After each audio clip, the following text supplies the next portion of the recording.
नमस्कार प्यारे विद्यार्थियों, आज की इस क्लास में हम देखेंगे कि जो राजस्थान बोर्ड है क्लास 12 उसका जो मॉडल पेपर है साथियों वो आ चुका है। यानी कि इस प्रकार का आपकी क्लास का जो 12 का मॉडल पेपर है वो इस प्रकार का आएगा साथियों। क्लास 12 हिंदी अनिवार्य ओके, अर्धवार्षिक का पेपर यानी कि हाफ ईयरली का जो पेपर है दिसंबर के अंदर हुए ऐसा पेपर आएगा साथियों। ओके, मॉडल पेपर 2024 इस प्रकार से आपका मॉडल पेपर आएगा और इस प्रकार से आपको तैयार करनी है साथियों।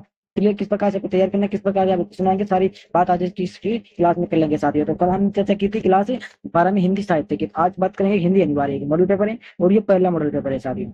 ओके, तो हिंदी साहित्य का हमने कल मॉडल पेपर पहला देख लिया है और हिंदी अनिवार्य का मॉडल पेपर पहला आज देखेंगे साथियों। ओके, दिसंबर में यही प्रश्न यानी कि ये ऐसा ही पेपर आपके सामने आएगा और क्लास 8, 9 और 10, 12 के मॉडल पेपर इसी के एग्जाम स्टडी चैनल पर देखने को मिलेंगे साथियों। ओके साथियों, तो शुरू करते हैं। विद्यार्थी शुरू करने से पहले थोड़ी सी रिक्वेस्ट है कि आपके अपने यूट्यूब चैनल एग्जाम स्टडी को सब्सक्राइब कर लेना ताकि सभी जितने मॉडल पेपर है आपको इसी चैनल पर मिल जाएंगे साथियों। और टेलीग्राम चैनल को ज्वाइन कर लेना क्योंकि वहां पर आपको पीडीएफ दी जाएंगी साथियों। ओके, तो शुरू करते हैं। तो देखो साथियों, ये आपका मॉडल पेपर है। एक चीज बता दो साथियों, यदि किसी प्रश्न का आपको गलत उत्तर लगे तो मुझे एक बार जरूर बता दें विद्यार्थियों। ओके, यहाँ पर बताए कक्षा 12 ओके, हिंदी अनिवार्य का 3 घंटा और 15 मिनट का आपका पेपर रहने वाला है साथियों। पूर्णांक आपके 80 नंबर का रहने वाला है। आप इसमें देख सकते हो कितने कितने नंबर का आपके प्रश्न आएंगे साथियों। तो शुरू करते हैं। तो साथियों सबसे पहले आपके सामने क्या आएगा, एक आपके सामने सबसे पहले आएगा गद्यांश। तो इसको सबसे पहले गद्यांश को आपको पढ़ना है, पढ़कर आपको नीचे जो प्रश्न दिए जाएंगे उसको आपको हल करना है साथियों। तो पहला प्रश्न है कि पुस्तकालय की सबसे बड़ी उपयोगिता है, यानी कि जो पुस्तकालय है, जो किसी पुस्तक को पढ़ते हैं तो उसकी उपयोगिता किस प्रकार से उपयोगी है हमारे लिए। तो इसमें 4 ऑप्शन दिए गए हैं, तो उनमें से एक आपको लगाना है टिक। तो इसका आंसर हो जाएगा आपके सामने मनुष्य की ज्ञान की वृद्धि, क्योंकि जो मनुष्य की ज्ञान की वृद्धि वो पुस्तकालय के अंदर होती है। क्योंकि ज्ञान की वृद्धि, अरे क्या होगा ये, क्या है, जो ज्ञान की वृद्धि पुस्तकालय के अंदर होती है साथियों। क्लियर। अगला क्वेश्चन लिखेंगे विद्यार्थियों कि मनुष्य के लिए पुस्तक का योगदान नहीं है, यानी कि जो मनुष्य है उनके लिए पुस्तकालय का योगदान किस प्रकार से नहीं है। तो इसका उत्तर रहेगा अवकाश के क्षणों में सच्चा साथ देने में। यानी कि जो अवकाश होता है किसी भी प्रकार का, दिवाली की मान लो, रेलवे की छुट्टी मान लो, रविवार, इस प्रकार के जो भी होते हैं अवकाश के क्षणों में सच्चा साथ देने वाला कौन होता है, पुस्तकालय होता है साथियों। ओके, अगला तीसरा क्वेश्चन है कि कौन से छात्र अपना अधिकांश समय पुस्तकालय में बिताते हैं। ये प्रश्न का यह बताना चाहिए, बोलना चाहता है कि ऐसे कौन से विद्यार्थी हैं जो सबसे ज्यादा समय ये पुस्तकालय के अंतर्गत बिताते हैं। तो इसका आपके हो जाएगा उच्च कक्षा एवं विशिष्ट योग्यता की। उच्च कक्षा का मतलब जो बड़ी क्लास के छात्र होते हैं वो, और विशिष्ट योग्यता यानी कि उनमें कुछ अलग प्रकार की योग्यता पढ़ने वाले होते हैं, वो सबसे ज्यादा अधिकांश समय पुस्तकालय में बिताते हैं साथियों। अगला चौथा क्वेश्चन, पुस्तकालय शब्द पुस्तक प्लस आलय दो शब्दों से मिलकर बना है, तो इसमें कौन सी संधि होगी। तो इसमें आपकी विसर्ग संधि होगी साथियों। कौन सी, विसर्ग संधि या तो दीर्घ संधि, विसर्ग संधि जाएगी। तो यदि गलत लगे तो मुझे आपको बताना है। पांचवा की उपगुप्त जो गद्यांश दिया गया उसका आपको शीर्षक बताना है। तो यहाँ पर पुस्तकालय का महत्व किस प्रकार से है साथी, पुस्तकालय का महत्व है।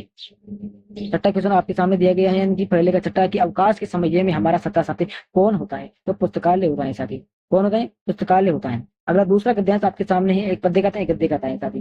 जो गद्य वाला खत्म हो गया, पद वाला आ गया है साथी। अगला है सातवां क्वेश्चन, कवि ने किस महापुरुष के भाव का उल्लेख है, जो गद्यांश दिया गया उसको पढ़ना है और आपको बताना है कि किस प्रकार से किसी कौन से महापुरुष है जिसका उल्लेख इसके अंदर है। तो किया मैंने पढ़ा नहीं है इसलिए इसको उत्तर देना आपको। अगला क्वेश्चन है सातवां कि मैं मर जाऊंगा लेकिन मैं कल फिर जन्म लूंगा लेकिन फिर आऊंगा। इस प्रश्न में ये अब दिया गया है कि पद्यांश की उत्पंक्ति अंतिम 3 पंक्ति में कवि क्या कहना चाहता है। तो कवि कहना चाहता है कि कवि बार बार मरना और जन्म लेना चाहता है। कवि तो बार बार तो मरना चाहता है और बार बार इस भूमि पर क्या करना चाहता है, जन्म लेना चाहता है। इसी धरती पर वो बार बार पैदा होना चाहता है और बार बार मरना चाहता है साथियों। क्लियर हुआ। 10वां क्वेश्चन है कि सुनसान का गला घोटा क्या तात्पर्य है, यानी कि सुनसान जगह पर किसी व्यक्ति के गला घोट देना, यानी कि बी ब हो जाएगा इसका। सुनसान जगह पर ले जाना, किसी व्यक्ति का गला घोट देना, सुनसान का गला घोटा, इस प्रकार तात्पर्य होगा। 10वां है कि किसी रचना को लिखने की कई शैलियां होती है। ऐसी बहुत सारी रचनाएं होगी जिसको कई प्रकार की शैली के द्वारा लिखे जाते हैं। तो शैली वेद के अनुसार उपयुक्त कौन सी शैली, तो शैली वेद के अनुसार उपयुक्त गद्यांश की आपको शैली बतानी है कि इसमें कौन सी शैली होगी साथियों। इसमें होगी आत्मकथ्य शैली। कौन सी, आत्मकथ्य शैली होगी। अगला कौन सा क्वेश्चन है, 11वां, तो उपयुक्त जो गद्यांश दिएगा उनमें से आपको क्या चाहते हैं, उपयुक्त गद्यांश का उपयुक्त शीर्षक नीचे लिखे विकल्पों से छांटिए। तो ज्योति की मिसाल आपको यह हो जाएगी इसमें। अगला 12वां है कि अनलंघी शब्द का विपरीतार्थ शब्द है। यदि आपके सामने कहीं इसका विपरीत अर्थ है तो आपको बताना है, वरना ये मुझे गूगल पर भी नहीं मिला और किताब के अंदर भी नहीं मिला था। तो गूगल का कहना है कि अनलंघे शब्द का विपरीत अर्थ शब्द की हमारे पास नहीं मिला। बस ये बताना, यदि आप सच मार लेना किताब के अंदर हो तो एक बार मुझे भी कमेंट बॉक्स में जरूर बताएं कि क्या होगा इसका। ओके, दूसरा है कि निम्नलिखित रिक्त स्थान की पूर्ति करो। तो पहला है कि हिंदी भाषा के परिवार में लगभग कितनी बोलियां होती है। तो हिंदी भाषा का परिवार है साथियों, हिंदी भाषा है, उनमें कितनी प्रकार की बोलियां होती है। तो सबको पता रहना चाहिए कि हिंदी में कुल 18 बोलियां है। ओके, दूसरी अंग्रेजी भाषा की लिपि, तो आप कक्षा 3-4 से पेपर तैयार होंगे कि इसमें भी आपके रोमन लिपि कौन सी है, रोमन लिपि। तीसरी है जो ये सारी रोमन लिपि के अंतर्गत लिखी हुई है सब। ओके, तीसरी प्रश्न की प्रातःकालीन भ्रमण स्वास्थ्य के लिए उपयोगी वाक्य में शब्द शक्ति है क्या है, प्रातःकालीन भ्रमण स्वास्थ्य के लिए उपयोगी अच्छी सी बातें भ्रमण करने के लिए, और वाक्य में कौन सी शब्द शक्ति है, तो इसमें देखिए आपकी अभिधा, कौन सी, अभिधा शब्द शक्ति। ओके, चौथा है कि जहां विशेष प्रयोजन से प्रेरित होकर शब्द का प्रयोग लक्षणार्थ से किया जाता है तो वहां लक्षण यानी कि कौन सा लक्षण माना जाता है, तो वह माना जाता है प्रयोजन विधि। कौन सी दोबारा देखना है, इसको ऊपर देखना है, उसमें होगा प्रयोजनवती, कौन सा, प्रयोजनवती। अगला हो जाएगा आपके सामने पांचवा कि माया दीपक नर पतंग ब्रह्मी ब्रह्मी इवे पड़ते काव्य पंक्ति में कौन सा अलंकार होगा, तो उसमें रूपक अलंकार होगा, कौन से, रूपक अलंकार। या पांचवा है कि गंगा जल सा पावन मने, गंगा जल सा पावन उनकी सुंदर मन है, तो काव्य पंक्ति में कौन, काव्य पंक्ति में मन की तुलना, क्योंकि मन की तुलना हो रही गंगा जल से, तो कौन सा अलंकार होगा, इसमें उपमा अलंकार, कौन सा अलंकार, उपमा अलंकार होगा सभी।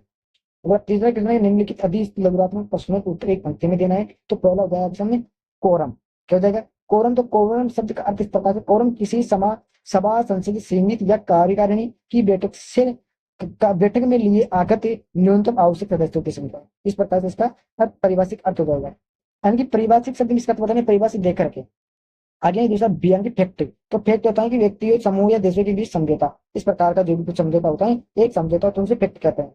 दूसरा कि परिसंज्ञा शब्द के लिए पारिभाषिक शब्द कौन सा हो, तो उसके लिए आपको उत्तर ढूंढना है। तो इसकी परिभाषा इस प्रकार होगी कि जिसमें दो या दो से अधिक लगभग पूर्णतः स्वतंत्र राष्ट्र समझौता कर ले कि बाकी विश्व के साथ वे एक ही राष्ट्र की तरह संबंध रखेंगे, क्योंकि इसकी परिभाषा इस प्रकार होगी। और परिसंज्ञा शब्द के लिए एक शब्द आपको ढूंढना है। तीसरा कि फीचर का प्रारंभ कैसे होता है, ये फीचर लेखन होता है, उसका प्रारंभ किस प्रकार से होता है, तो फीचर लेखन की शुरुआत कहीं से भी की जा सकती है, अंत से करो या शुरुआत से करो, एक ही बात है। ओके, अगला चौथा क्वेश्चन है कि कवि बनने के लिए लेखक आनंद यादव ने किसे अपना गुरु बनाया था, तो गुरु बनाया था उसने मास्टर सौंदल गेकर ने, किसने, सौंदल गेकर को। ओके, पांचवा है कि यशोधर बाबू ने किसी मेधा गांव चले जाने के बाद कौन कौन सी परंपरा का पालन किया था, तो इसमें आपको ये मुझे मिला नहीं, इसलिए आपको ढूंढना है, उसका आंसर आपको देना है। अगला छठा क्वेश्चन है डायरी के पन्ने पाठ के आधार पर एन के प्रकृति प्रेम का वर्णन कीजिए, तो उत्तर है कि एन का जीवन क्या है, एन का जीवन जोखिमों से भरा हुआ था, यानी कि मुसीबतों से उसका जीवन भरा हुआ था साथी। ओके, वह अपने परिवार के साथ 2 वर्षों से भी अधिक समय तक गुप्त आवास में रही, यानी कि कहने का मतलब है एक लड़की है, क्योंकि वो अधिक समय की 2 वर्षों की गुप्त आवास, यानी कि किसी को दिखाई नहीं देगी, और उससे जो मकान था उसको किसी को पता नहीं था, गुप्त आवास में वो रहने लगे। ओके, जब वह लगभग 13 साल की हुई तो बाहरी दुनिया देखने के सपने मन में जागे थे, और जब 13 साल की हो चुकी थी यानी कि जवान हो चुकी थी, तो उसका मन में बाहरी जो जीवन है उसको देखने का मन करने लग गया था साथी। छठा क्वेश्चन की डायरी की साथ वही यशोधर बाबू अपने बच्चों तथा पत्नी से क्या चाहते थे, यशोधर बाबू अपनी पत्नी से और अपने बच्चों से चाहते थे कि उसका सम्मान वापस मिल जाए, और अपने बच्चों से तो अपना सम्मान और अपनी पत्नी से वो इज्जत चाहते थे सर। ओके, सातवां है कि आठवां है कि सिंधु घाटी सभ्यता के 2 महान नगर कौन कौन से, सभी को पता है भूगोल में प्रत्यार की, हड़प्पा और मोहनजोदड़ो। कौन है, हड़प्पा और मोहनजोदड़ो। मोहनजोदड़ो हड़प्पा से प्राप्त नर्तकी की मूर्ति किस राष्ट्रीय संग्रहालय में रखी गई है, तो राष्ट्रीय संग्रहालय दिल्ली में रखी गई है, और ये कहाँ पर है, दिल्ली के अंतर्गत। कवि निराला ने अस्थिर स्वतंत्र दुख की छाया किसको कहा है, तो कवि निराला ने अस्थिर दुख की छाया साथियों समाज में पूंजीपतियों के द्वारा दिए गए अत्याचार व शोषण को कहा। अगला 11वां है जाति प्रथा को श्रम विभाजन का एक ही रूप न मानने के पीछे अम्बेडकर से क्या तात्पर्य है, वह कहना चाहते हैं क्योंकि यह मनुष्य की रुचि पर आधारित है, जो जाति प्रथा को श्रम विभाजन का एक ही रूप है न मानने के पीछे ये अम्बेडकर कहना चाहते हैं कि यह मनुष्य पर आधारित नहीं है साथियों। ओके, अगला प्रश्न हमारे पास हो जाएंगे साथियों खंड पर, तो ये इसका प्रश्न और उत्तर एक ही साथ दिखनी है, इसके नोट्स की एंगल दिखनी है, तो वहां चलते हैं। तो हम आ चुके हैं, जो हमारा नोट है वहां पर हम आ चुके हैं, तो देखते हैं साथियों इसके प्रश्न उत्तर भी देख लेते हैं। चौथा प्रश्न है कि भारत में इंटरनेट पत्रिका प्रारंभ किस प्रकार हुआ, संक्षिप्त यानी कि छोटे रूप में आपको बताना है। ओके, तो संक्षिप्त में बताना, इसका उत्तर हो जाएगा। पहला है कि भारत में इंटरनेट पत्रिका की शुरुआत 1993 में मानी जाती है। भारत में इंटरनेट की खोज कब हुई थी साथियों, 1993 में हुई थी। दूसरा है कि इंटरनेट पर प्रकाशित होने वाला पहला भारतीय समाचार पत्र कौन सा, तो वो साथियों द हिंदू था। ओके, इसका ऑनलाइन संस्करण 14 अगस्त 1995 को लॉन्च किया गया। कौन सा ऑनलाइन का संस्करण की जो नया वर्जन था वो कब प्रारंभ किया गया, 14 अगस्त 1995 में ये लॉन्च किया गया। तीसरा है कि इंटरनेट पत्रकारिता को ऑनलाइन पत्रकारिता, साइबर पत्रकारिता, वे प्रकार सिता जैसे नामों से जाना जाता है। इंटरनेट को किस नाम से जाना, जैसे ऑनलाइन पत्रिका हो गई, साइबर पत्रकारिता हो गई, वे पत्रकारिता हो गई, इसके बहुत सारे नामों से इंटरनेट को जाना जाता है साथी। अगला पांचवा क्वेश्चन है कि प्रिंट मीडिया और रेडियो माध्यम से प्रत्येक से संबंधित कोई दो कमियां आपको लिखनी है। तो प्रिंट मीडिया है तो यह है कि निरसको यानी कि निरसकों के लिए कोई काम नहीं है, जो पढ़े लिखे लोग नहीं है ना उनके लिए कोई काम का नहीं है। कहानियों को पाठ्य पुस्तक में नहीं पहुंचाई जा सकता। सपोज लिख सको। ये दूसरा रेडियो, तो किसी समाचार को आरंभ से अंत तक सुनने की क्षमता किसी भी सूचना का संदर्भ के लिए सुनिश्चित रखना संभव नहीं है, क्योंकि इस प्रकार आपको एक ही कमी है, दो नहीं है यहाँ पर। छठा क्वेश्चन है कि खाद्य पदार्थों में मिलावट विषय पर आपको एक आलेख लिखना है। कहने का मतलब ये लगभग आपको 30 से 60-70 शब्दों में लिखना है, क्योंकि खाद्य पदार्थों में मिलावट तब होती है जब या तो जानबूझकर या अनजाने में खाद्य पदार्थों की गुणवत्ता को खराब करने वाले पदार्थ उनमें मिला दिए जाते हैं। ओके, इस प्रकार खाद्य मिलावट को हानिकारक पदार्थों को जोड़कर खाद्य या खाद्य पदार्थों को दूषित या मिलावटी बनाने के रूप में प्रदर्शित, यानी कि किसी जो खाद्य पदार्थ जाते हैं इसमें मिलावट होती है, यानी कि करते जानबूझकर लोग करते हैं। ओके, तो इसलिए वो खाद्य पदार्थ एक मिलावटी रूप में हो जाता है और उसको हम किसी भी चीज के खा लेते हैं इस तरीके से। सातवां है कि भाषा को सही सहूलियत से बरतने से क्या अभिप्राय है। तो इसका ये अभिप्राय है कि हमें भाषा का प्रयोग उचित प्रकार से करना चाहिए। भाषा शब्दों का ताना बाना है, उनके अर्थ प्रसंगत होते हैं, अतः हमें उसका प्रयोग सही प्रकार से करना चाहिए। ओके, इस प्रकार से आपको लिखना है। आठवां क्वेश्चन है कि कविता के बहाने कविता से बताइए कि सब घर एक कर देने के माने क्या है। तो सब घर एक कर देने के माने का अर्थ है कि सभी को अपना घर बना लेना चाहिए। बच्चों के लिए अपना पराया कुछ नहीं होता है, बच्चे किसी के घर भी चले जाते हैं, चाहे लड़ाई हो रखी हो चाहे झगड़ा कुछ भी हो, बच्चों के लिए सब बराबर होते हैं। जहाँ उन्हें प्यार मिलता है वे वहीं हो जाते हैं, यानी कि बच्चों को जहाँ पर प्यार मिलता है वह वहां रोज जाना चाहते हैं। ओके, यही कारण है कि बच्चे पड़ोसियों के साथ भी वैसे रहते हैं जैसे अपने माता पिता के साथ रहते हैं। बच्चे पड़ोस में इस प्रकार से रहते हैं, वह उनको प्रेम मिलना चाहिए बच्चों को, बस वो कहीं भी चले जा सकते हैं। नौवां है कि जीजी के त्याग और दान के विषय में क्या विचार थे। काले मेघा पाने थे अध्याय के आधार पर आपको बताना है। तो अगर तेरे पास लाखों करोड़ों रुपए हैं और उसमें से तू 2-4 रुपए किसी को दे दे, यह क्या त्याग हुआ? ये एक दान है। अगर किसी को तुम, तो ये दान भी नहीं है और त्याग भी नहीं है। यदि आपके पास 50-60 करोड़ रुपए हैं और किसी को आप 2-3 रुपए दे रहे हो, तो ना तो त्याग है ना दान। त्याग तो वह होता है जो किसी चीज तेरे पास भी कम है जिसको तुमको भी जरूरत है, तो वह अपनी जरूरत पीछे रख दे और दूसरे के कल्याण के लिए उसे दे दे। त्याग वह होता है। त्याग वह होता है साथ ही यदि आपके पास कोई चीज है और यदि आपके पास रोटी है, रोटी भी नहीं है और कुछ ऐसे मान लो कि आपका कोई दोस्त है, दोस्त मान लो उसको भी रोटी की जरूरत है, लेकिन आपके पास, आपको भी रोटी की जरूरत है लेकिन आपके पास भी नहीं है, और यदि किसी से आप उधार मांगकर वो रोटी उसको दे रहे हो, तो ये क्या हुआ? एक त्याग हुआ। आपके पास कुछ ना हो लेकिन आप दूसरे की जरूरत पूरे कर रहे हो। ओके, दान वह होता है उसी का फल मिलता है। दान भी वही होता है सबको, यानी कि किसी कोई व्यक्ति आपके घर पर मांगने वाला आ जाता है तो उसको आप एक कटोरा 2 कटोरा नाच कर देते हो, तो दान होता है अच्छी प्रकार। और यदि आप आ गया तो आप तो किवाड़ बंद करके घर के अंदर बैठ जाते हो, तो वो दान नहीं होता है सबके। आप भगवान से ये प्रार्थना करो कि हमको देने वालों में से बनाए, मांगने वालों में से नहीं बनाया। मैं तो दर दर की ठोकरें खाते थे मेरे साथियों। दसवां क्वेश्चन है कि चार्ली सबसे ज्यादा स्वयं पर कब हंसता है। तो चार्ली स्वयं पर हंसकर लोगों को यह बताता है कि वह अपना मजाक नहीं उड़ा रहा, क्योंकि सबसे पहले हंसता है और फिर बताता है कि उसकी बात का मजाक नहीं उड़ा रहा है। वह अपनी गर्व की भावना, अपने प्रति सम्मान की भावना, अपनी सफलता, अपनी सभ्यता तथा संस्कृति के प्रति प्रेम तथा अपनी श्रेष्ठता को दूसरों को दिखाने के उद्देश्य से स्वयं पर हंसता है। शायद इस कारण से वह स्वयं पर हंसता है।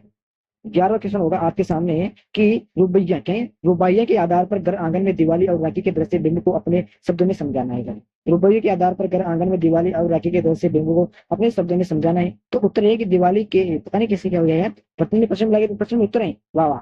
दिवाली के त्योहार पर घर रंग रोगन पुता हुआ होता है, कि दिवाली के त्योहार पर जब आपका घर होता है, मकान होता है, रंग से पुता हुआ होता है। माँ अपने नन्ही बेटी को प्रसन्न करने के लिए चीनी मिट्टी के जगमगाते किले में लेकर, चीनी मिट्टी यानी कि जो गार का मिट्टी होती है, उससे वो किलो में लेकर आते हैं अपने बच्चे के। अथवा के अंदर दिया गया है कि निराला जी बादल राग कविता का उद्देश्य क्या है। वर्तमान सामाजिक परिवेश में इस रचना के प्रभाव पर आकलन कीजिए। तो राग कविता के माध्यम से निराला जी ने बादलों के महत्व का वर्णन किया है। वे बादलों को उनके गुणों के कारण महत्व पर स्थान देते हैं। उनका मानना है कि बादल मनुष्य जीवन में क्रांतिकारी परिवर्तन करने का सामर्थ्य, यानी अपना हिम्मत रखता है, सामर्थ्य की हिम्मत रखते हैं। ओके, अगला 12वां क्वेश्चन है कि शिशिर के फूल नामक पाठ में लेखक ने साहित्य, समाज और राजनीति में पुरानी और नई पीढ़ी के इस द्वंद्व का संकेत किया है। तो शिशिर के फूल पाठ में लेखक ने शिशिर के फूलों के माध्यम से संकेत किया है कि पुरानी पीढ़ी को अपने अधिकार पद को समाप्त करने के लिए नई पीढ़ी को अवसर नहीं देना चाहिए। क्योंकि यानी कि किसी भी हमारी पुरानी पीढ़ी है तो उसको अब मिटाने के लिए अधिकार हमको नई पीढ़ी को नहीं देना चाहिए। उसको समझाना चाहिए कि जो हमारी पीढ़ी की जो नियम है उसको खत्म नहीं करना चाहिए। क्योंकि सीरीज के फल इतने मजबूत होते हैं कि नए फूलों के आगमन पर भी नए अपनी जगह नहीं बनाते हैं। जब तक नए फूल और पेड़ हाथी की बल्लेबाज नहीं कर देते हैं, अपने स्थान पर जमे हुए रहते हैं। ओके, अथवा में है कि नमक कहानी है आपके ये कहानी है नमक है कहानी है कि भारत पाक विभाजन के बावजूद भारतीय भावनाओं की समानता की कथा टिप्पणी लिखी इस पर देश के विभाजन के समय लोगों को बेबस होकर जाना पड़ा था। उनके गली मोहल्ले पड़ोस मित्र कैद कल्याण से पीछे छूट गए थे। उनकी यादें उनके मन हमेशा विद्यमान रही। ओके, ठीक बीबी पाकिस्तान तथा अमृतसर के कस्टम अब अब पर इसका प्रमाण है। क्लियर हुआ। और 13वां क्वेश्चन आपके सामने है कि सूर्यकांत त्रिपाठी निराला का कवि पीछे आपको लिखना है मेरे प्यारे साथी। तो देखो, सूर्यकांत त्रिपाठी निराला हिंदी साहित्य के छायावादी युग के 4 प्रमुख स्तंभों में से एक थे। ओके, वे एक कवि लेखक संगीतकार और स्केच कलाकार थे, यानी कि स्केच बनाने वाले भी थे। निराला जी के बारे में ज्यादा जानकारी है यहाँ पर कि उनका जन्म 21 फरवरी 1899 को हुआ था और उनका निधन 15 अक्टूबर 1971 को हो गया था। वे पारंपरिक काव्यात्मक छंदों पर मार्मित थे, क्योंकि उन्होंने मुक्त छंद का प्रयोग भी किया और उन्होंने कई कहानियां उपन्यास और निबंध भी लिखे हैं मेरे साथियों। ओके विद्यार्थियों, निराला जी के प्रमुख रचनाओं में परिमल, गीतिका, अनामिका, तुलसीदास, कपूर, मुक्ता, अनिमा, नई पत्ते, बेला, अर्चना, अनाथे और गीतांगुल शामिल थी। निराला जी को पद्म भूषण अवार्ड से सम्मानित किया गया। निराला जी का लेखन प्रकृति के प्रति गहरे लगाव और सामाजिक अन्याय अन्याय की आलोचना से चिन्हित था साथी। ओके, निराला जी ने सामाजिक सुरक्षा और साहित्य के रचनात्मक के लिए बहुत योगदान दिए हैं विद्यार्थी। ओके, एक क्वेश्चन आपके ऊपर छोटा छोड़ दिया। तो ये सदर बाबू की पत्नी की मृत्यु एक अधिक प्रगति से उदाहरण सहित आपको समझना, ये आपके ऊपर छोड़ता है। एक और प्रश्न कि इससे कुछ व्याख्या कीजिए, ये आपको करना है। ओके, इस प्रकार से इससे कुछ व्याख्या आपको करना है। सबसे पहले आपको प्रश्न लिखना है। ओके, प्रश्न लिखने के बाद आपको व्याख्या करनी है। व्याख्या लिखने के बाद आपको विशेषण लिखना है। विशेष नहीं, विशेष लिखना है, विशेषण में।